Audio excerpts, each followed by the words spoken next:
Sa pagtitinda guys ay hanggat maaari yung hindi pa nagsimula ang event, nandun ka na. Kasi magpasyal-pasyal talaga mga estudyante at namimili po talaga sila. Pero guys, don't forget to subscribe, comment, like, and share. Thank you very much. Saan kayo sir, na delegation? Bataan po. Bataan, ayan, mga taga-Bataan ang guys, good morning. Ito naman si Dribble, Nabieros na vlog at ito na po ang aming grupo kung saan sa mga oras na ito ay mga alas 2:30 na po ng madaling araw, February 22, at kami po ay papunta doon sa gaganapin na isang regional event, no? So magtitinda ng t-shirt printing. Ayan si Bay Ryan, ready na Bay Ryan? Ready na. Ready na, oh, yan. Sasakyan na dadalhin, dalawang sasakyan. Ito, yan. Bay Ryan, ilang oras kaya ang takbo natin doon papunta? 2 oras lang. Kasi madaling araw naman ngayon. Dito sa part na ito ay dito ako pinasakay ni Bay Rodney, yung may-ari ng t-shirt printing. At talagang napakabait ito ng kaibigan guys. At ito na po yung part na sumunod na rin yung isang sasakyan, ang Travis. Madaling araw kami dumating pero nagpalipas lang kami ng ilang oras at umaga na. Ito na po kami, nakapasok na po kami sa loob mismo ng Pampanga State University, no? So dito na naghanap pa kami sa pwesto kung saan kami nakapwesto. So hindi pa gaano marami ang biyahero sa mga oras na ito. So dito na po kami at pinarking na namin aming sasakyan. Nakita na po namin ang aming pwesto at sa oras na ito ay magdiskarga na po kami sa aming mga karga. So ganito ang buhay biyahero guys. Enjoy pero talaga pong hindi po biro talaga, no, ang magbiyahe. Kasi dito. So dito sa oras na ito napansin na namin na may mga iilan na talagang mga nagtitinda, no?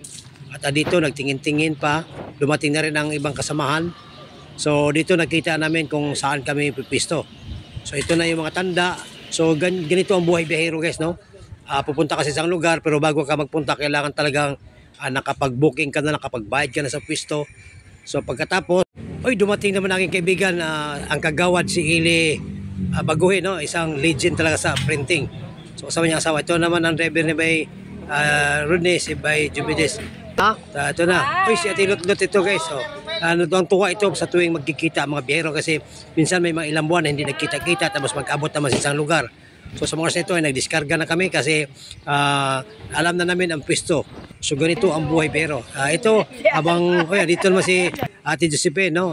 At si Juboy. Dito yung mga legend din. So yan ang pinaka-senior nila sa printing ay si Ili, tapos si Bay Rodney at si Bay Ermi. Pero yan ay mga proprietor na yan sa mga printing. Ito na, inumpisa na po sa mga oras nito ang paglagay ng tulda. So ganito po ang buhay biyahero guys, no?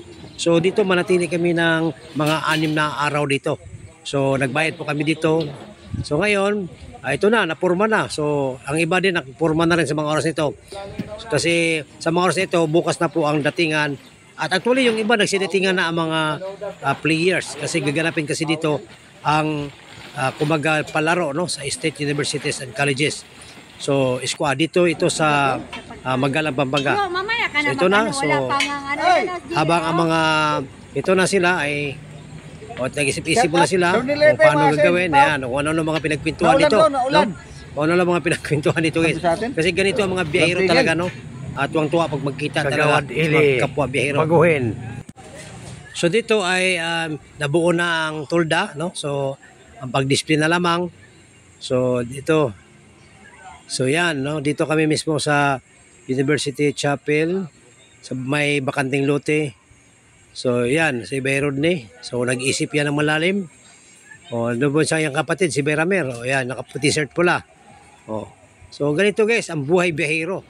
So ganito pa lang, pero makita nyo mamaya pag makapurma na. So akin yung tint na pula, so wala pa ako, no?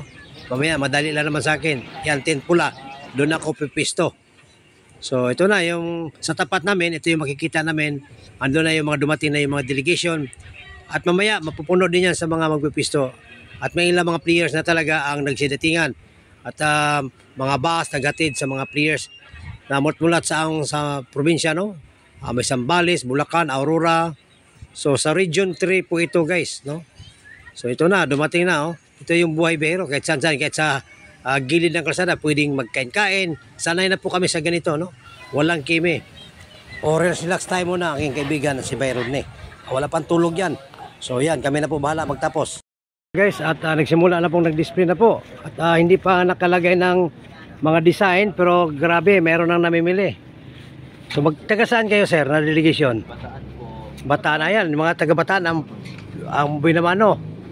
O yan, si Bero din talaga kahit saan yan. O Beraber, o yan. Ito guys, nag-umpisa na. O yan. O yan.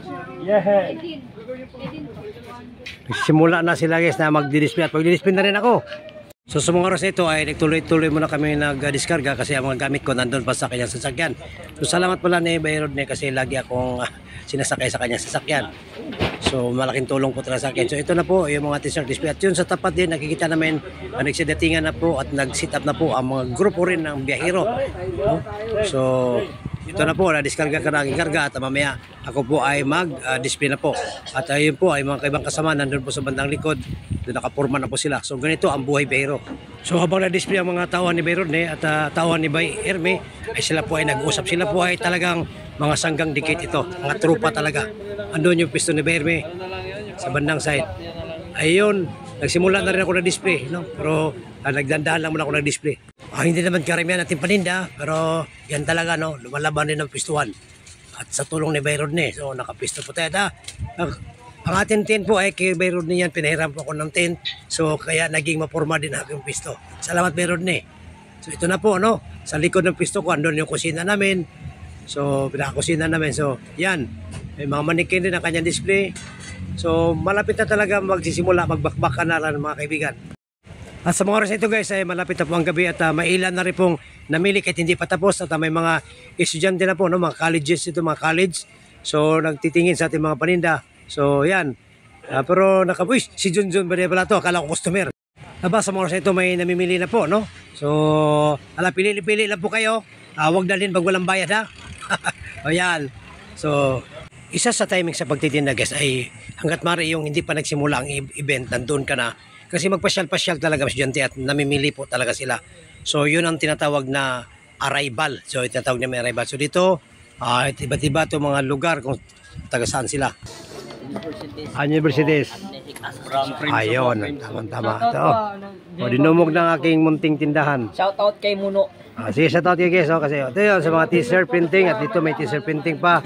At yung sa banda yun po ang kalsada at dito pa sa likod ko meron pa dito mga nagtitinda at marami pong nagtitinda sa unan at ito po ngayon ay kasalukuyan pong bukas na po ang inyong opening ba na ba bukas na? Di pa. Sige, pili lang po kayo mga kaibigan na kapatid.